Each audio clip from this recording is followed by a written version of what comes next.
Revista de Opinión Democracia. Queremos dar la bienvenida a nuestros primeros invitados, la doctora Mariana Yepes, exfiscal general de la Nación, el periodista Arturo Torres de Código Vidrio y el jurista doctor Stalin Raza. A propósito de los últimos hechos de violencia ocurridos en el Ecuador, se han presentado hechos violentos como los asesinatos de jueces en el país. Paralelamente se desarrolla el concurso para escoger a los primeros 14 jueces anticorrupción, que está ya en la recta final. Este mes de septiembre pudiera ser ya de definiciones luego del concurso. Los próximos 30 días, 27 postulantes participan en el curso de formación, que será el último filtro del proceso de selección que realiza el Consejo de la Judicatura. Pero estos hechos han preocupado, como el asesinato de un juez en Lago Agrio el jueves pasado, que ha planteado un tema, la posibilidad de jueces sin rostro, como ocurrió en su momento en Colombia frente a los altos niveles de violencia, y que queremos plantear cómo hace un análisis Código Vidrio, el portal digital. Doctora Mariana Yepes, muy buen día. ¿Cómo enfrentar este momento difícil de violencia que incluso ha cobrado vida de operadores judiciales? Muy buen día. Buenos días, gracias por la invitación. Y buenos días también al doctor Stalin Raza y al señor Torres, quienes serán contertulios estos minutos. Realmente la seguridad de los jueces y de los fiscales preocupa, creo que no solamente al mundo del derecho, sino también a toda la ciudadanía y a las familias de quienes desempeñan estas importantísimas labores, como es la de administrar justicia en materia penal. Creo que se ha hablado de tal vez de implementar como medida desesperada, así lo califico yo, la existencia de jueces sin rostro, porque no tiene ningún respaldo constitucional y más bien es contrario a la norma constitucional. Ya la Corte Interamericana se pronunció sobre algunos temas que llegaron a su conocimiento en el caso del Perú y en el caso de Colombia. En el Perú se instalaron los jueces sin rostro para sancionar los casos de delitos en contra del Estado, o sea, precisamente de terrorismo. Y en Colombia, pues la inseguridad de los jueces en aquella época y de los fiscales era muy notoria, por esa razón se establecieron los jueces sin rostro. Pero esto tiene su lado negativo. Primero, el sustento constitucional. Había mencionado que no puede haber jueces que no tengan verdadera identificación.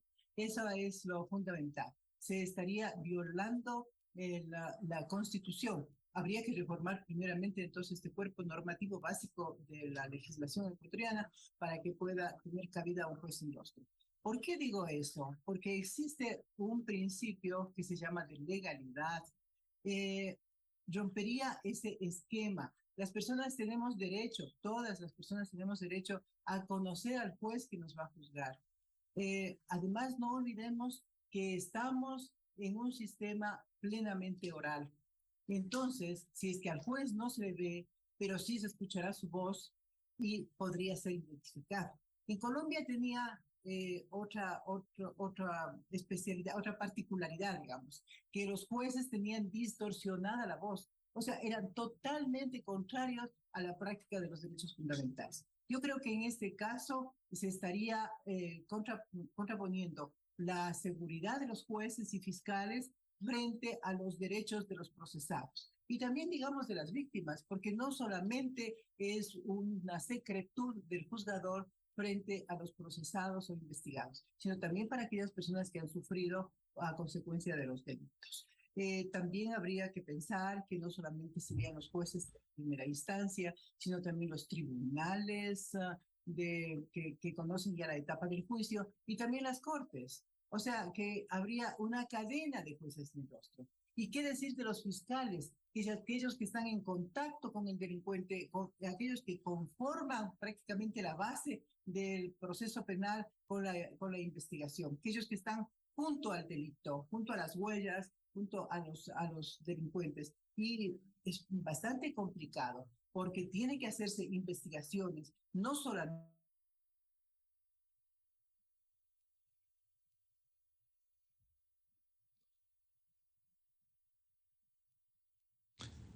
Este es un diálogo con la ex fiscal general, la doctora Mariana Yepes. También hemos invitado al doctor Stalin Raza y al periodista Arturo Torres de Código Vidrio a propósito de estos últimos hechos de violencia contra operadores judiciales. Precisamente el jueves de la semana pasada se produjo el asesinato del juez de la unidad multicompetente del Lago Agrio, Nelson Llanes, cuando salía de su domicilio. Y esto ocurre en medio del proceso para selección de los 14 jueces anticorrupción. Mientras restablecemos el contacto con la doctora Mariana Yepes, queremos saludar al doctor Stalin Raza. ¿Cómo afrontar estos de, altos niveles de violencia que han ocurrido en el país y que generan total inseguridad? ¿Cómo pueden actuar los jueces en estas condiciones? Y por eso la sugerencia de buscar la reserva de los nuevos funcionarios, de los jueces anticorrupción, lo cual, como señalaba la doctora Mariana Yepes, esto no sería viable por la norma constitucional, sería violar la Constitución, pero algo habrá que hacer. No puede ser posible, como señala el análisis de Código Vidrio, que en vista de la peligrosidad de los casos que los jueces anticorrupción deberán juzgar, no nos olvidemos, jueces anticorrupción y que van a enfrentar al narcotráfico. El riesgo, por un lado, como señala este análisis, de ser corrompidos, de ser pagados para que actúen, cosa que no es novedosa en la actualidad, o que sean amenazados, amedrentados, junto con sus familiares, lo cual golpea a la administración de justicia e impide que haya una actuación plena de los operadores de justicia. Se ha mencionado que para minimizar el riesgo, por lo pronto, el Consejo de la Judicatura va a diseñar un protocolo de seguridad para los nuevos funcionarios, además del instructivo de seguridad individual que ya se aplica para servidores judiciales, que fue aprobado en abril del año pasado. Este año, 21 jueces, 15 del área penal, reciben seguridad individual en varias provincias a cargo de la policía, con base en ese instructivo. Los judiciales, la mayoría de Quito y Guayaquil, han recibido amenazas e intimidaciones de todo tipo. El 2019 la policía daba protección a 12 jueces. El crimen del juez de Lago Agrio, quien fue declarado el juez de mejor desempeño en la capital de Sucumbíos el 2017, ocurrió horas después de la visita del ministro del Interior, Patricio Carrillo, a esa provincia para articular planes para frenar la violencia y enfrentar a las bandas criminales. Volvemos con la doctora Mariana Yepes. Nos explicaba frente a la inquietud qué hacer y cómo actuar frente a estos niveles de violencia en donde los jueces o pudieran ser corrompidos, es decir, comprados, como se dice, o amedrentados, amenazados incluso a sus familias frente a dictámenes complejos que deben dictar. ¿Cómo proteger esto? Nos explicaba doctora Mariana Yepes. Bueno, yo creo que había insistido, al final, que es obligación del Estado dar la seguridad, la protección no solamente a la ciudadanía, a toda la ciudadanía y fundamentalmente a los jueces del área penal. Creo que la medida de crear jueces sin rostro es una medida inconstitucional. Yo creo que es inadecuada también, porque podemos contraponer aquí los derechos de los procesados frente a la seguridad de los jueces y de los fiscales. Haríamos un ejercicio de ponderación. ¿Y cuál sería el resultado? El resultado sería que no deben existir jueces sin rostro. Ya la Corte Interamericana se ha pronunciado en varios temas del Perú y de Colombia que adoptaron este sistema de los jueces sin rostro. Y la conclusión es que era violatorio a la Convención Interamericana de Derechos Humanos. Y también en nuestro caso habría que modificar la Constitución en lo que se refiere a las garantías del debido proceso para poder aplicar esta figura. Le veo difícil porque se trata de una reforma constitucional, aparte de las consecuencias que podría tener la existencia de este tipo de jueces, tanto en la justicia como en la ciudadanía. Me había manifestado que dado el sistema procesal que tenemos, el sistema procesal en todas las materias, y principalmente en lo penal, que es el oral y que se requiere la contradicción, la presentación de pruebas, etcétera, ¿ante quién? Ante un juez identificado. Esa es una garantía que tenemos los ciudadanos, conocer al juez que va a resolver el caso presentado a su conocimiento. Si es el sistema oral, también él va a resolver en forma oral y va a dirigir el proceso en forma oral, y entonces se le podría identificar por la voz. En Colombia, como había manifestado, existían los jueces sin rostro con la voz distorsionada, lo cual es totalmente violatorio a los derechos de los procesados y de las partes también, entre ellas la víctima, que no podría conocer a quién le va a aplicar el derecho a hacer la reparación.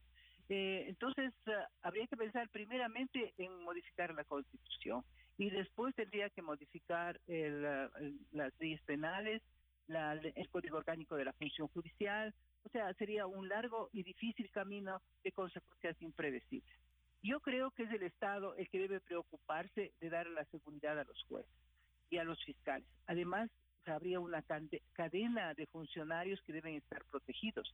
No solamente debe estar protegido el juez, no solamente habría que pensar en que los jueces deberían ser sin rostro, los jueces de primera instancia, los tribunales, las cortes, también los fiscales y también el equipo de apoyo, ¿no? Porque si las personas que conforman digamos, la unidad judicial que se denomina ahora, o las fiscalías que colaboran con el fiscal, también se encuentran en un grave peligro cuando los casos son de esta naturaleza tan grave como la que ha motivado los delitos en contra de la vida de estos funcionarios que hemos vivido en estos días, ¿no? Pero yo creo que es complicado. Es más bien necesario, aparte de que el Estado proteja a los ciudadanos y a los funcionarios que están cumpliendo funciones difíciles, yo creo que el Consejo de la Judicatura debe dictar protocolos de seguridad desde este momento, no solamente para aquellos jueces que van a conocer los asuntos ligados a la corrupción, sino a todos los jueces del área penal, porque el área penal está complicado. O sea, debería tener un tratamiento diferente y también debería haber una seguridad individual, una seguridad a su familia y a su entorno, porque todos ellos estarían peligrando. Los jueces penales deben tener un tratamiento especial. Bueno, el momento que se ponga ya en marcha efectiva la designación de los jueces ligados, que van a conocer los asuntos ligados con la corrupción, ellos van a tener, yo creo que un tratamiento especial y a ellos se les va a dirigir, ellos van a tener la competencia sobre los casos más complicados, aquellos que podrían motivar la reacción de los delincuentes, ¿no? Entonces, ya se reduce el campo de acción para darles la seguridad a ellos. Pero no olvidemos que esto es muy pequeño el número de jueces para atender todos los casos de corrupción a nivel del país.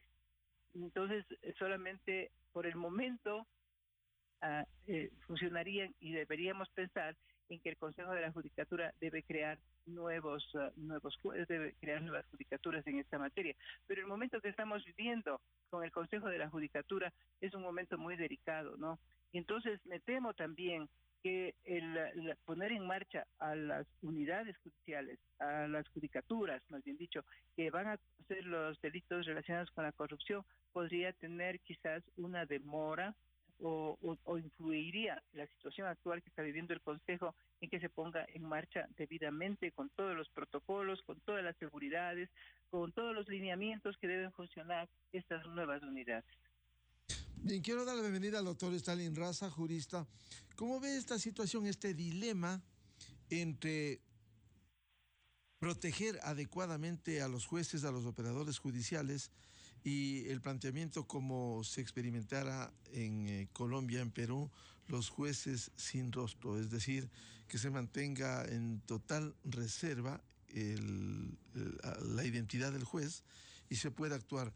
O lo otro, la cobertura en materia de seguridad, que lastimosamente se ha visto pese a las disposiciones, a los reglamentos, a la disposición de cobertura de seguridad, no ha sido tan eficaz como el asesinato último del juez de la unidad multicompetente del Lago Agrio, Nelson Llanes, el jueves pasado cuando salía de su domicilio. Doctor Stalin Raza, buen día. Buenos días, Miguel. Un saludo cordial a la doctora Yepes y a Arturo Torres, por supuesto, a la audiencia. Yo voy a coincidir con la doctora Mariana Yepes de que efectivamente el estado actual de la legislación, el estado actual de los estándares de protección y de garantía de los derechos de las personas, de los ciudadanos dentro de los procesos judiciales, impiden que existan jueces sin rostro. Porque, claro, cuando usted tiene principios como el principio de publicidad, cuando usted tiene principios como el principio de imparcialidad del juez, cuando usted tiene principios como el de independencia del juez, entonces es necesario saber quién es el juez que le está juzgando a uno para saber si este juez es o no imparcial, si es o no independiente, y para conocer cuáles son las prácticas que se puedan controlar de sus actuaciones dentro de los procesos judiciales. Ese es el estado actual de las cosas. Ahora, no es menos cierto que efectivamente si continuamos con el estado actual de las cosas, ponemos en crisis, ponemos en riesgo la seguridad de esos funcionarios judiciales, jueces y fiscales que se encuentran expuestos. Pensemos que no están lidiando con Juan, Pedro, María, están lidiando con grupos organizados de poder, con grupos organizados de delincuencia, que tienen incluso más capacidad y que tienen incluso más nivel de fuerza que el propio Estado. Entonces, hay que considerar que hay casos y hay casos. Es verdad que la Corte Interamericana de Derechos Humanos ha dicho, en los casos estos de Colombia y en los casos del Perú, que los jueces sin rostro son contrarios precisamente a estas garantías del debido proceso. Bien, dicho esto, yo no estaría en contra de una medida como la de los jueces sin rostro si antes, previamente, tuviésemos la seguridad, la garantía de que tenemos jueces probos, de que tenemos jueces imparciales y de que tenemos jueces independientes, de que tenemos jueces valientes además. Porque con los jueces que tenemos ahora, perdón la generalización, yo sé que toda generalización es odiosa, ¿sí? Salvo las excepciones muy importantes que existen, pero con una gran cantidad de jueces que tenemos ahora que son capaces de dar habeas corpus y de dar acciones de protección como feria de la alegría, ponerles a esos jueces una garantía adicional de no saber su identidad, quitarles el rostro, significa también poner en riesgo a la propia administración de justicia, a la propia seguridad jurídica, ¿sí? Imaginémonos el juez de Manglar Alto siendo juez sin rostro. ¿Cómo nos hubiésemos enterado del nombre y el apellido de ese juez de Manglar Alto que está dando o que estuvo dando habeas corpus a mansalva? O del otro juez que, a propósito de dar el habeas corpus a un señor N, terminó favoreciendo al señor Salcedo y al señor Glass, si no sabíamos el nombre de ese juez y ese juez fuese sin rostro. Entonces yo creo que hay que poner en debate, me parece importante debatir estas cosas, porque las condiciones sociales y las condiciones de la inseguridad lo van demandando debatirlo. Debatirlo no quiere decir que esa medida sea la más idónea ni que sea aceptada. Ciertamente tiene las complicaciones que nos ha advertido la doctora Mariana Yepes, Pero yo creo que previamente a poder poner en debate esto, un debate que ya vaya a producir reformas jurídicas, quiero decir, lo primero que hay que garantizar es que tengamos jueces probos, que tengamos jueces imparciales, que tengamos jueces independientes y valientes, y que además tengamos una estructura institucional en el Consejo de la Judicatura y en la propia Administración de Justicia, que no sea lo penoso y vergonzoso del show que nos está dando ahora esta crisis entre el presidente de la Corte Nacional de Justicia y los vocales enjuiciados políticamente del Consejo de la Judicatura. Cuando podamos haber superado este problema institucional y tengamos las condiciones necesarias, quizá podamos hacer un debate con mucho más seriedad sobre el tema sin poner en riesgo los derechos de los procesados y de las personas, pero asimismo precautelando la seguridad de los funcionarios. Mientras eso pasa, seguramente van a decir, sí, pero siguen matando jueces. Sí, pero siguen matando fiscales. Bueno, entonces el Estado, la policía, el recientemente inaugurado ministro de Seguridad Ciudadana o secretario de Seguridad Ciudadana tienen la obligación de hacer las coordinaciones necesarias para que estos funcionarios tengan las protecciones del caso, para que cuando conocen casos sensibles, casos de narcotráfico, casos de extorsión, de delincuencia organizada, de corrupción al más alto nivel, pues brinden las seguridades necesarias a los jueces y funcionarios. Recordemos que hay una gran cantidad de policías que están cuidando ahora mismo a personas que tienen medidas alternativas a la prisión preventiva, como el arresto domiciliario, que son procesados en casos, muchas veces de estos casos, y que sin tener necesariamente derecho a estos beneficios, están gozando de ese beneficio y están utilizando recursos de la policía para que los cuiden. Habría que hacer una racionalización y un reordenamiento de eso. Para eso existe la necesaria coordinación que debe tener policía, Estado, quiero decir, ejecutivo a través de la Secretaría de Seguridad y, por supuesto, la función judicial. Claro, pero ¿con qué función judicial? Si no sabemos ahora quiénes mismos serán las personas que ejercen el gobierno y la administración de la función judicial. Veamos qué es lo que ocurre primero con los vocales del Consejo de la Judicatura, quienes quedan para tomar decisiones importantes como estas, en lugar de estarse preocupando de defender sus carguitos o de acusarse y lanzarse lodo con ventilador entre la Corte Nacional de Justicia y este Consejo de la Judicatura. Es decir, habiendo esas dos opciones, doctor Stalin Raza, al menos la una, la que urge la cobertura de seguridad, vemos la debilidad porque los hechos violentos con quienes dictaminan en cualquier sentido, dan su fallo, corren el riesgo de lo que ha ocurrido con estos casos como el del juez de Lago Agrio. Es decir, eso no puede amedrentar aún más al juez en su actuación que debiera ser apegada a la ley y a su conciencia. Sí, pero digamos que yo sé que el nivel de exposición de los jueces es mucho mayor, pero pensemos en algo, Miguel, usted que es un periodista de larga trayectoria, Arturo que también es un periodista de larga trayectoria y valientes ambos, están expuestos a cosas parecidas. O sea, ustedes denuncian actos de corrupción. Ustedes, el periodismo de investigación permanentemente resulta incómodo no solamente a los grupos de delincuencia organizada, sino también al poder. La tarea del periodista es cuestionar al poder. La tarea de quien hace opinión también es cuestionar al poder. O sea, es necesario también tener en cuenta que si uno se mete a soldado, tiene que aprender cuáles son los gajes de su oficio. Y entonces los periodistas no tienen problema con eso. Además, la valentía que han exhibido los periodistas como ustedes para hacer frente a los excesos y a los abusos del poder, venga de donde venga, dan muestras de que hace falta también una dosis de eso. Nuestros jueces tienen que estar conscientes de que tienen que tomar casos y decisiones difíciles, tienen que enfrentar cuáles son las consecuencias de eso con valentía. Y si no, tienen que dedicarse a otra cosa, Miguel. Y si no, si van a ser jueces tibios, si van a ser jueces timoratos, si van a ser jueces que se van a doblegar a la menor intimidación, pues dedíquense a otra cosa. Que hay casos lamentables como los que se han dado, que podrían estos casos incrementarse, pues tampoco es como para quedarse quietos, como para ver impávidos de esta situación. Por eso es necesario que la justicia y la policía y el Estado central coordinen para dar protección a los jueces que conozcan, que estén conociendo estos casos. Por otra parte, la creación de estos jueces especiales para los casos de delincuencia organizada y anticorrupción me parece también, como dice la doctora Yepes, que es insuficiente. Además de que se van a concentrar solamente acá, en la ciudad de Quito, para conocer los casos de todo el país. Entonces, eso va a generar una mayor presión em, sobre sus cargos, sobre sus espaldas.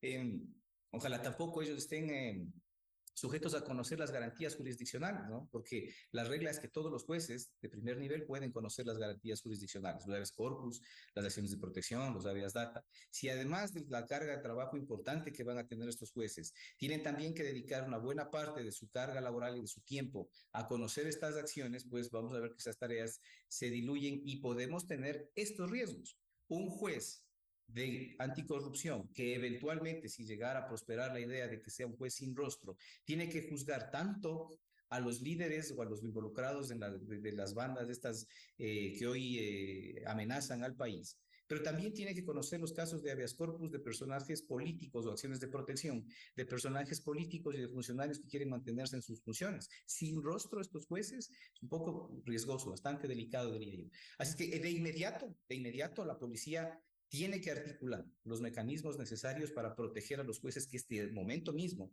estén conociendo ya de estos casos sensibles.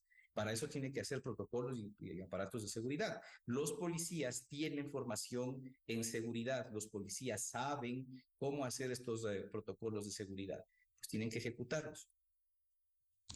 Complejo el tema. Quiero dar la bienvenida a Arturo Torres del portal digital Código Vidrio. Hemos visto por experiencia incluso en Colombia, en el pasado reciente, cómo pese a lo que se denomina en Colombia la dotación de los escoltas, ha habido asesinatos de jueces, qué decir, mucho antes, incluso fiscales. ¿Cómo enfrentar este momento los hechos, como el último asesinato del juez de la unidad multicompetente del Agua Agrio, Nelson Llanes, en momentos complejos y difíciles que vive el país? Arturo, buen día. Buen día, Miguel. Muchas gracias. Un saludo cordial y afectuoso para Stalin y también para la doctora Yepes. Bueno, de lo que nosotros hemos podido un poco trabajar en el tema y de otros criterios, básicamente de juristas, ¿no? Alrededor de esto, a propósito también de la elección o de la designación que y el concurso que está en marcha para los nuevos jueces anticorrupción. Creo que hay que entender que las circunstancias actuales son muy distintas a las que existían cuando se levantó la Constitución de Montecristi, cuando más bien se minimizaba absolutamente el tema del narcotráfico. Ninguno de esos riesgos estaba evidenciado, ¿no es cierto? Y más bien se tomaron un sinnúmero de decisiones y de garantías que ahora se volvieron a favor de muchos involucrados en delitos. Ya sabemos todas las garantías que se les ha dado y las facilidades para gente que llega de otros países con la ciudadanía universal y con otras decisiones que se tomaron. Es decir, en estos años lo que hubo es básicamente una serie de decisiones que han favorecido al crimen organizado.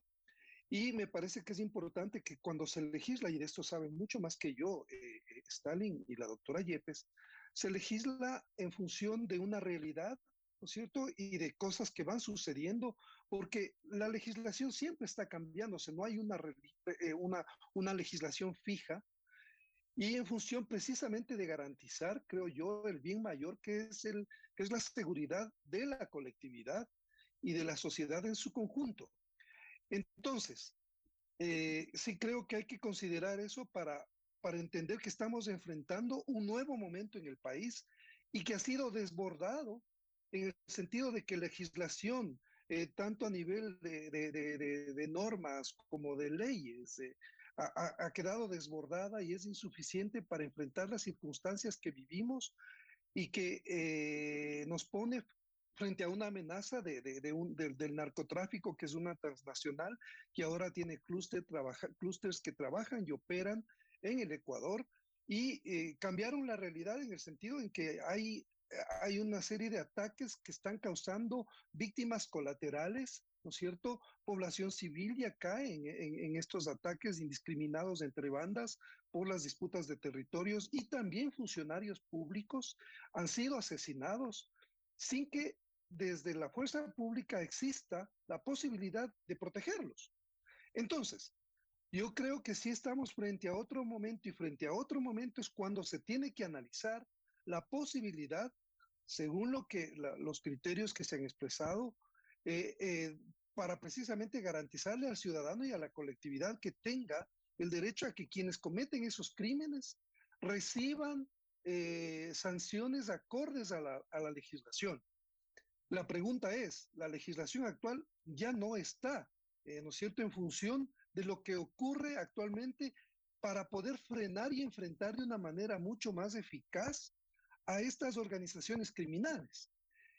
Creo que el debate que se ha planteado sobre los jueces sin rostro es un debate válido y coincido con Stalin en que el tema es cómo implementar eso sin que signifique vulneración de ningún derecho, sino más bien apuntalar los derechos de la colectividad frente a los criminales y a estas bandas armadas que tienen muchísimo poder para garantizar precisamente la seguridad. Cuando se garantiza la seguridad de un juez, Miguel, no solamente se garantiza la seguridad de él y de su familia, sino de la colectividad a tener un juicio justo.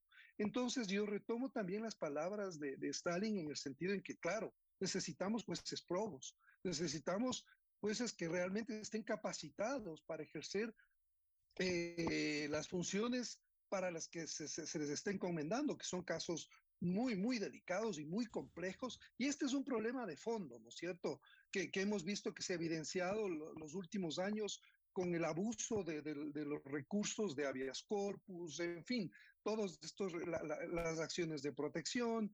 Vemos que la mayor parte de jueces entraron precisamente después de la reforma que se hizo en el 2011 a la justicia e implicó un deterioro absoluto de la calidad de los fallos, porque los jueces que entraron no estaban preparados, vemos que eran más bien afines al poder político.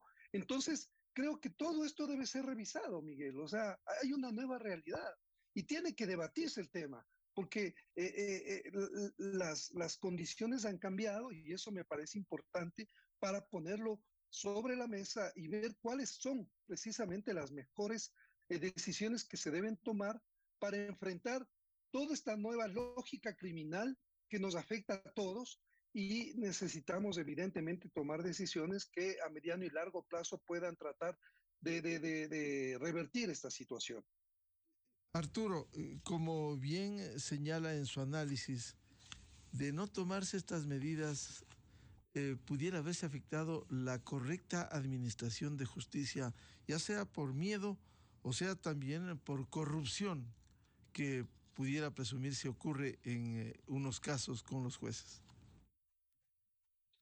Sí, creo que estos dos niveles, ¿no es cierto? El uno por miedo, pero no solamente por miedo a la vida del judicial que va a estar al frente de un proceso, sino de su familia. Hay mecanismos, ¿no es cierto? Porque todos estos mecanismos de tener operadores, porque el crimen organizado tiene operadores en todos los sectores del país, eso también hay que tener presente, o sea, están en el sector público, están en el sector privado y por eso vemos esta escalada que básicamente ha puesto contra las cuerdas al Estado ecuatoriano, que siempre está desbordado porque el crimen organizado tiene esta posibilidad de mutar mucho más rápido. Y romper con esta lógica mucho más lenta y burocrática de un gobierno que también intenta solucionar algunas crisis simultáneas. Entonces, sí, por un lado está el tema de la seguridad de los jueces y sus familias, y por otro lado está el riesgo de la corrupción, ¿no? Que sí, que es un problema transversal y hemos visto que tiene una manifestación sistémica.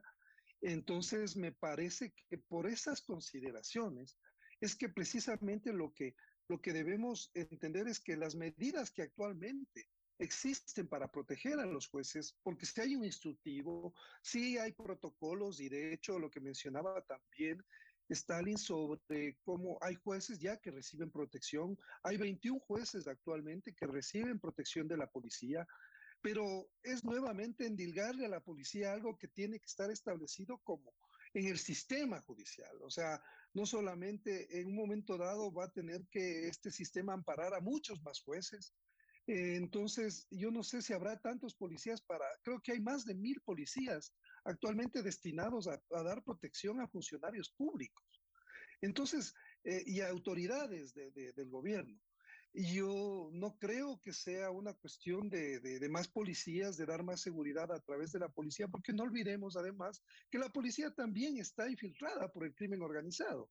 Y hay policías que trabajan para el crimen organizado. Entonces, ¿cuán riesgoso resulta para uno?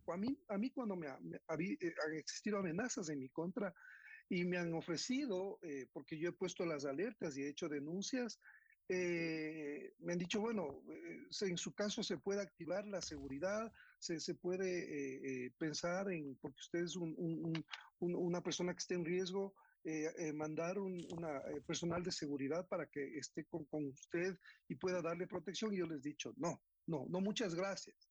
Porque básicamente cuando uno recibe vigilancia o cuidado de la policía, siempre hay el riesgo de que información de uno mismo se filtre hacia quienes están intentando atentar contra su vida. Entonces, pero no, pero mi caso es solamente como anécdota, porque yo he tenido esta experiencia, pero la quiero trasladar al tema de los jueces. O sea, cuando un juez es identificado por alguien que le va a dar seguridad, ¿qué garantía hay de que esa persona que le va a dar seguridad no filtre la información al crimen organizado o no sea reclutado por el crimen organizado, que tiene todos los recursos para hacerlo? Entonces creo que el debate es importante, Miguel, porque nos pone frente a un escenario distinto, cambiante, en el cual necesitamos tomar nuevas acciones, cambiar paradigmas, y si es necesario cambiar leyes, constitución, hay que hacerlo, porque hay un bien máximo, mayor, que es el bien de la colectividad. Entonces, eso creo que es importante recalcar en estas actuales circunstancias que vivimos en el país. Doctor Stalin Raza, cierto es que resulta de alguna manera incómodo quienes a través del periodismo hemos tenido protección en su momento de la Policía Nacional frente a los riesgos en el ejercicio profesional. Tiene sus riesgos, sus bemoles, como señala Arturo Torres. Sin embargo, volviendo al tema de los jueces, ¿cómo lograr que haya plenas garantías, por un lado, hoy que esté en camino la designación de los 14 jueces anticorrupción, y por otro que actúen libremente los jueces y no coaccionados? En un juicio por narcotráfico, el juez va a pensar mucho, dictar, como debiera ser en todo proceso, para dar su fallo, y puede optar o por no hacerlo de acuerdo a su conciencia y de acuerdo a la ley, por estos hechos que amedrentan la acción judicial. Qué difícil enfrentar. ¿Cómo lograr que no haya jueces coaccionados en el Ecuador, doctor Raza? Bueno, es que parte de un complejo de medidas, ¿no? Es parte de un contexto de medidas donde tienen que intervenir coordinadamente hay que entender a la seguridad como un sistema integral. ¿Sí? La visión integral de la seguridad es indispensable, porque dentro de ese contexto, la seguridad de los jueces tiene que ser un engranaje más, un engranaje muy importante, ciertamente, pero un engranaje más que tiene que ver con algunas cosas que deben coordinarse. Yo coincido con Arturo cuando él decía, hay niveles de infiltración en todo lado. Y claro, por supuesto, hoy vemos con asombro que hay niveles de infiltración en la propia fuerza pública, pero si esto ocurre en la fuerza pública, también ocurre en la función judicial, también ocurre y ocurrirá en la política. Ya se está denunciando que esto es lo que se piensa que va a pasar, porque claro, esa es parte de la dinámica de esta andanada en la que estamos de inseguridad y donde estamos ciertamente perdiendo la batalla, ¿no? Así es que los niveles de infiltración van a ser en todo nivel. Por eso es que en todo nivel tiene que lucharse, tiene que hacerse un frente común para poder precautelar la seguridad en todas las jerarquías. Pero más allá de que esto es una cuestión que tiene que verse con carácter sistémico y que tiene que mirarse desde el punto de vista institucional, principalmente institucional, yo quiero insistir en esto, necesitamos ya que un Consejo de la Judicatura funcione de manera técnica y adecuada para que trabaje estas cosas, que son las cosas prioritarias para la Administración de Justicia, para que trabaje, para que la función judicial tenga los recursos, los insumos, la logística para poder funcionar, que trabaje, por ejemplo, en la capacitación a los jueces, que trabaje en procesos de evaluación a los jueces, para tener lo que usted acaba de decir, Miguel, tener jueces que sean competentes desde el punto de vista de capacitados, quiero decir, para tomar decisiones jurídicas por decisiones ajustadas a la ley y que además tengan las características de carácter suficiente como para poder evitar de todas maneras ser blancos fáciles de las influencias y de las injerencias y de las presiones. Yo no digo que sean superhombres, superhéroes, supermujeres, que busquen o que sean invulnerables, porque esto es ajeno a la naturaleza humana, digamos, pero sí que tengan unas cualidades de carácter lo suficientemente bien evaluadas, porque hoy se trabaja en esto. Solo en el Ecuador todavía no hemos trabajado en esto. En los países que desarrollan sistemas de evaluación y de capacitación a sus funcionarios judiciales, se evalúa eso y se trabaja en eso, en rasgos de carácter, en valores, en virtudes cívicas que les permitan a los jueces tener estas características y no ser tan vulnerables a las influencias y a las injerencias.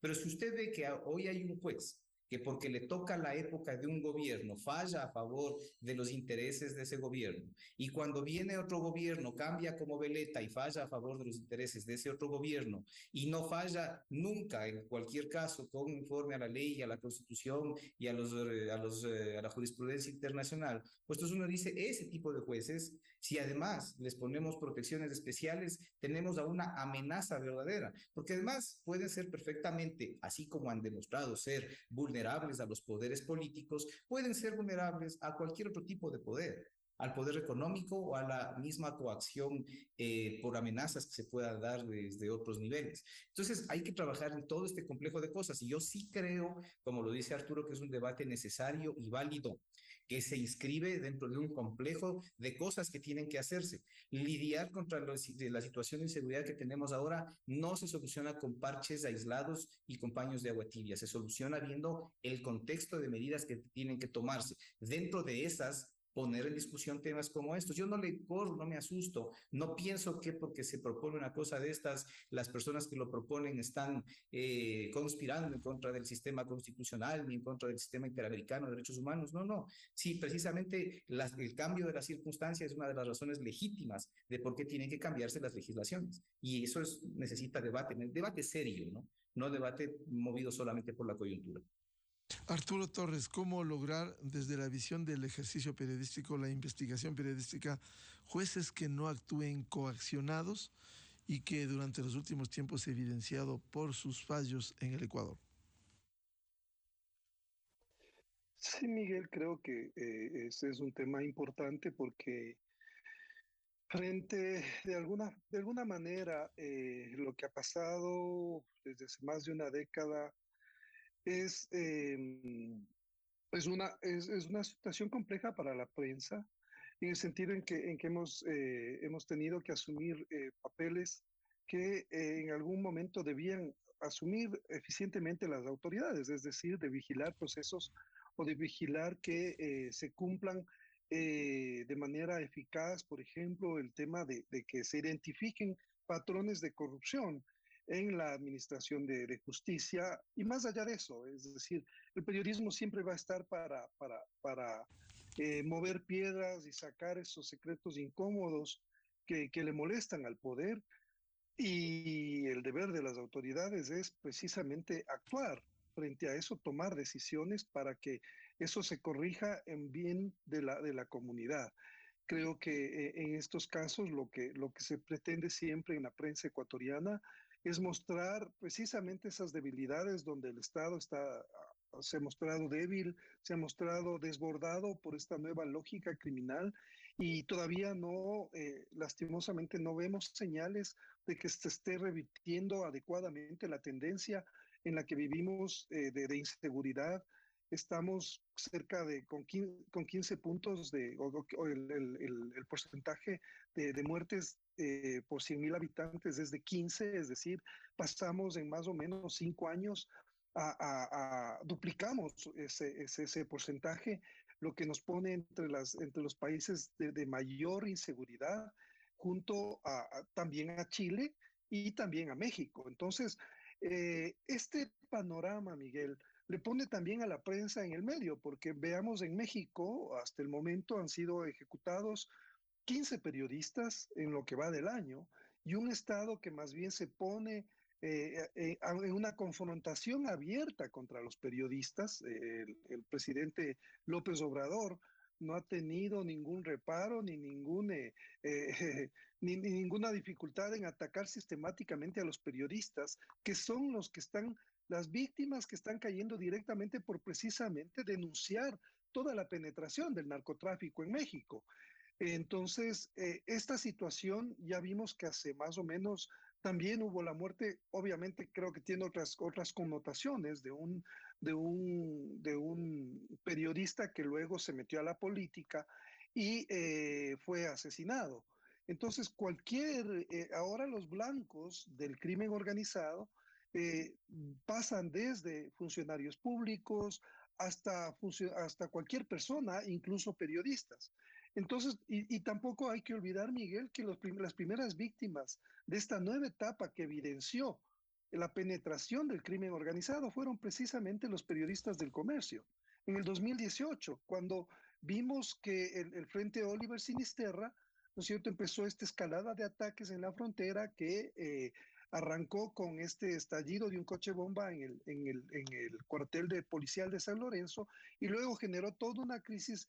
Y uno de los eventos más tristes y lamentables de esa crisis fue precisamente el secuestro y asesinato del equipo periodístico del comercio hace 4 años ya. Y sin embargo, ¿qué pasó, Miguel? Ahora estamos nuevamente viviendo esa crisis, ¿no es cierto? Hay una nueva crisis de inseguridad en Esmeraldas con el Frente Oliver Sinisterra, que está replegado hacia Esmeraldas mucho más por los combates que hay en el lado colombiano. Entonces, los periodistas han sido víctimas del crimen organizado aquí en el país, y sin embargo, desde el 2018 no se tomaron las medidas estructurales como para corregir estos problemas que tienen un origen mucho más de fondo, que se han evidenciado en crisis de inseguridad, pero realmente tienen que ver con el abandono del Estado en esas zonas que han sido tomadas por el narcotráfico y por estas organizaciones delictivas. Entonces creo que el papel del periodismo siempre va a ser importante para evidenciar precisamente lo que ya el gobierno o los estados están incapaces de evidenciar: el nivel de corrupción, el nivel de penetración, quiénes son los actores, y precisamente esa ha sido nuestra intención cuando hemos estado haciendo periodísticamente en el portal. Estamos revisando quiénes son los candidatos, ¿no es cierto?, a jueces anticorrupción, cuáles son sus perfiles, cuáles son sus hojas de vida, cuál ha sido su desempeño. ¿Por qué? Porque básicamente van a ser los jueces que se encarguen de precisamente conocer los casos más complejos que tienen que ver con la delincuencia y el narcotráfico y otros delitos conexos. Bien, seguiremos hablando de esto porque preocupa al país los altos niveles de inseguridad y que haya una correcta actuación de la Administración de Justicia, de los jueces ecuatorianos, siempre apegados a la ley, al derecho y a su conciencia. Eso es lo que demanda la gran mayoría de ecuatorianos. Muchas gracias por la participación y el aporte a este debate a la doctora Mariana Yepes, exfiscal general, el doctor Stalin Raza, jurista, y Arturo Torres, periodista de investigación del portal digital Código Video. Muchas gracias, muy amables, muy buen día. Muchas gracias, un saludo cordial. Muchas gracias, Miguel. Buenos días para todos. Muy buen día. Buscando la verdad en la revista de Opinión Democracia, 7:28 minutos en el territorio continental ecuatoriano. Pausa publicitaria y tenemos previsto el diálogo con el viceministro de Gobernabilidad del Ministerio de Gobierno, Homero Castañer, y las mesas de diálogo entre el gobierno y la dirigencia indígena. Miguel Rivadeneira en la revista de Opinión Democracia. Oye, amor, ¿y si le regalamos esta computadora a la niña en su cumpleaños? Déjame ver.